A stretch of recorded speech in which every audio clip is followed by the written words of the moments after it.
Me sa para në muaj jetojnë pensionistët sot përafërsisht?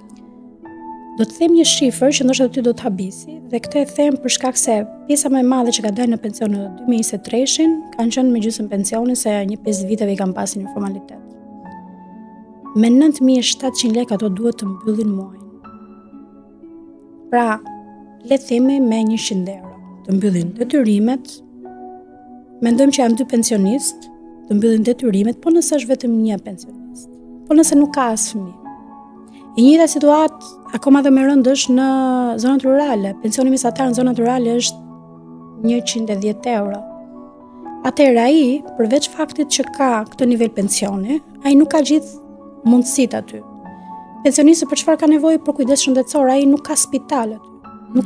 Ndoshta qendra shëndetësore nuk mund të ketë as mjek.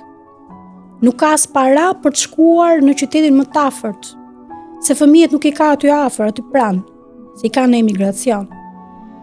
Çfarë jetë bën ai? Shqipëria nuk është vetëm Tirana, Durrësi, nuk është vetëm qyteti. Shqipëria ka edhe fshat. Fshati ka edhe njerëz. Fshati ka edhe varfëri.